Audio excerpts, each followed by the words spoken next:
اعوذ باللہ من الشیطان الرجیم بسم اللہ الرحمن الرحیم۔ اللہ کریم کے مقدس اور بابرکت نام سے شروع، جو بڑا مہربان نہایت رحم والا ہے، خالق ہے جہانوں کا، تمام تعریفوں کا مالک ہے، تمام عطاؤں کا مالک ہے، ہم سب پر اپنا خاص فضل کرنے والا ہے، خاص رحم کرنے والا ہے۔ دعا ہے اس کریم ذات سے ہم سب کی حاضری اپنی بارگاہ میں قبول و منظور فرمائے، ہم سب کو بہت سارا اجر عظیم عطا فرمائے، ہم سب کے تمام صغیرہ کبیرہ گناہ معاف فرمائے، ہم سب کی تمام منزلیں آسان فرمائے، ہم سب کا خاتمہ ایمان بالخیر فرمائے، آمین یا رب العالمین۔ آج کا جو ہمارا لیکچر ہے، جس موضوع کے اوپر ہے، وہ ہے عورت اور مرد کی اہمیت۔ اللہ کریم ہم سب کو اس موضوع کو سمجھنے کی اور اس پر عمل کرنے کی توفیق عطا فرمائے۔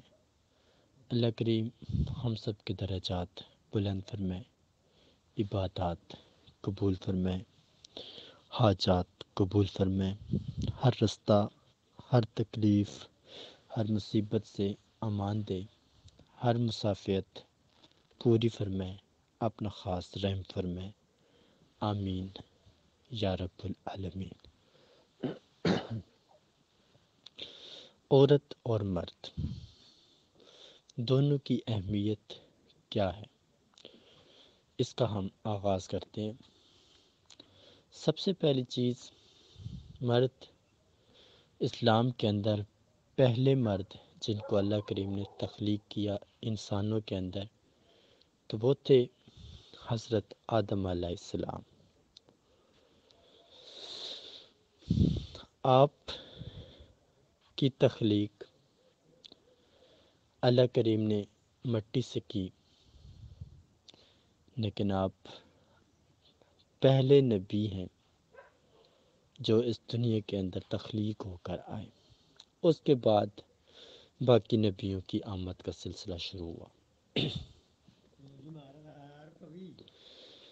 حضرت آدم علیہ السلام کے ساتھ اللہ کریم نے ایک جوڑا بنایا اور ان کا نام تھا حضرت بی بی حوا۔ آپ کا نام تھا، آپ حضرت آدم علیہ السلام کی بیوی تھیں، اور یہ سب کچھ اللہ کریم نے خود کیا، کیونکہ اللہ کریم جانتے تھے کہ مرد کو عورت کی ضرورت ہوتی ہے، عورت کو مرد کی ضرورت ہوتی ہے، تو اس لیے اس نے دونوں کو تخلیق کیا۔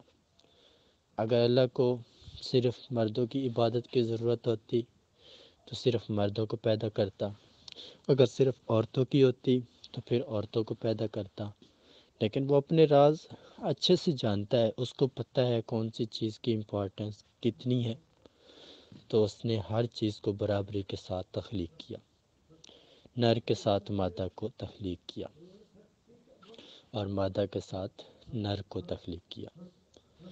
اب ہے دونوں کا موازنہ، دونوں کی اہمیت۔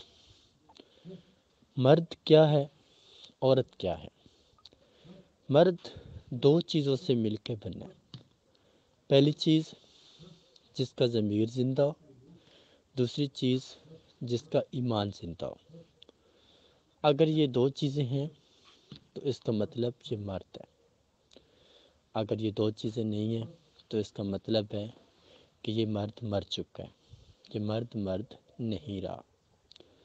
اب عورت کون سی دو چیزوں کے اوپر تخلیق ہوئی ہے؟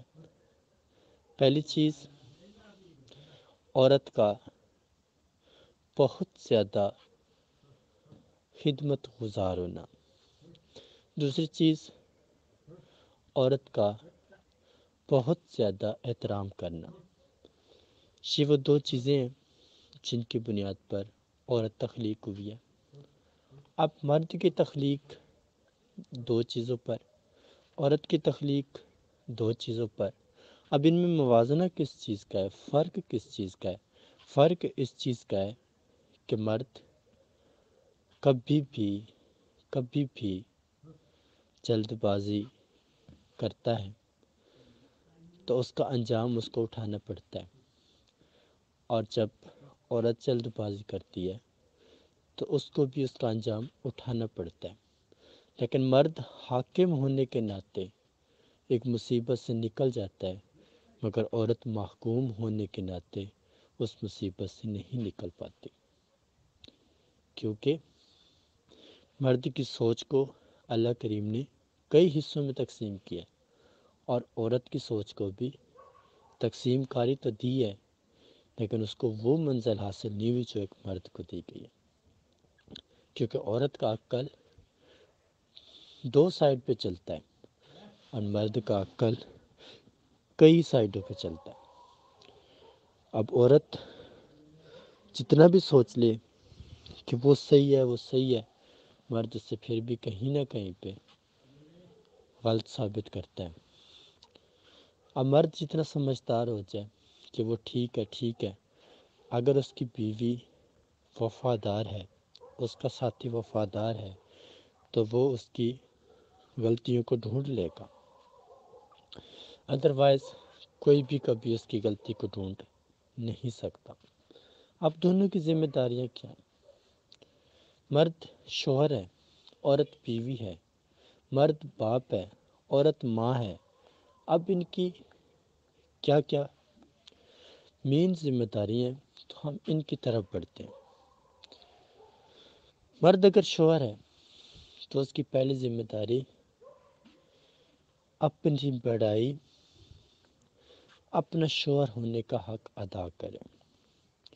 دوسری اس کی ذمہ داری کبھی بھی اپنے حقوق و فرائض میں کمی بیشی نہ کرے۔ تیسری بڑی ذمہ داری کبھی بھی اپنی وجہ سے اپنی بیوی کو ذلیل و رسوا نہ کروائے۔ یہ اس کی 3 ذمہ داریاں۔ اب اس طریقے سے عورت کی بھی 3 ذمہ داریاں۔ پہلی ذمہ داری کبھی اپنا ایمان نہ ختم کرے، خراب کرے۔ دوسری ذمہ داری کبھی بھی اپنے آپ کو بے بس، لاچار نہ سمجھے۔ اور تیسری بڑی ذمہ داری کبھی بھی اپنے شوہر کو تکلیفوں میں نہ ڈالے۔ اب یہ 3 ذمہ داریاں اس کی ہیں۔ اب اگر مرد باپ ہو، عورت ماں ہو، تو اس کی کیا ذمہ داریاں؟ تو اس کی 4 ذمہ داریاں۔ مرد اگر باپ ہو، اس کی 4 ذمہ داریاں۔ پہلی ذمہ داری اپنی اولاد کے تمام حقوق پورے کرے۔ وہ حقوق جو جائز ہوں، ناجائز حقوقوں کو پورا کرنے سے خاص کر گریز کرے، اور جو جائز ہیں ان کو پورا کرنے میں خاص محنت کرے، خاص لگن رکھے۔ اب دوسری چیز، جو اولاد اس کو یاد کرے گی، اس کے لیے بہتر کہے گی، اچھا سوچے گی، تو وہ تب بھی ہوگا، یہ تب ہوگا جب وہ باپ اپنی اولاد کو حلال کا رزق کھلائے گا۔ اب اس کی تیسری ذمہ داری کبھی بھی اپنی اولاد کو دین اسلام سے دور نہ کرے، اور اس کی جو چوتھی ذمہ داری ہے، کبھی بھی اپنی اولاد کو انسانیت کے فریضے سے دور نہ کرے۔ اب اس طریقے سے 4 ذمہ داریاں ایک ماں کی ہیں، ماں عورت کی ذمہ داریاں۔ پہلی ذمہ داری کبھی اپنے بچوں کی غلط پرورش نہ کرے۔ دوسری ذمہ داری کبھی اپنے بچوں کو کسی کا محتاج نہ بنائے۔ تیسری ذمہ داری کبھی بھی اپنے بچوں کو گالم گلوچ یا برا بھلا نہ کہیں۔ اور چوتھی اور بڑی ذمہ داری کبھی بھی اپنی اولاد کو نافرمان نہ ہونے دیں۔ اب یہ 4 ذمہ داریاں ایک ماں عورت کی، 4 ذمہ داریاں ایک باپ مرد کی۔ اب ان چیزوں تک تو ہم پہنچ گئے، لیکن ہم نے اب یہ دیکھنا ہے کہ عورت اور مرد کی اصل حالت کیا ہوتی ہے، کون سی ٹیکنالوجی اس کے اندر چلتی ہے. تو اس کی طرف ہم بڑھتے ہیں. عورت بہت ساری قسم میں شامل ہے. بہت زیادہ شریف اور خدمت گزار عورتیں اللہ کے قریب ہو کر دو منزلیں حاصل کرتی ہیں. ایک، کبھی بھی لوگوں کی نظروں میں نہیں گرتی. دوسری، کبھی بھی کسی کو اپنی طرف سے ایذا یا تکلیف نہیں دیتی. اب یہ دونوں چیزیں آ گئیں. اب ان کو قدرت سے کیا مقام ملتا ہے؟ قدرت سے ان کو یہ مقام ملتا ہے کہ جو ان کی اولاد پیدا ہوگی وہ اپنے ماں باپ کو اپنے سر پہ اٹھائے گی، اپنے کندھوں پہ اٹھائے گی.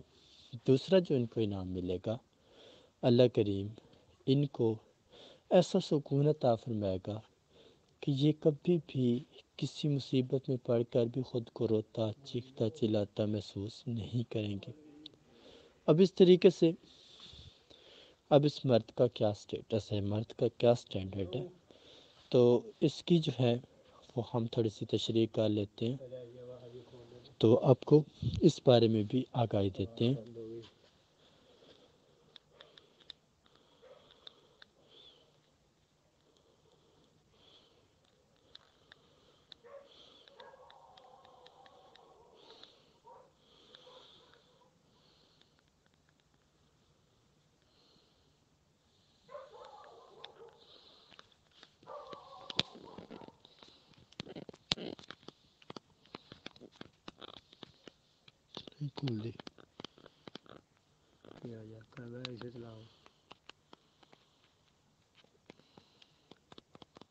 چل رہا ہے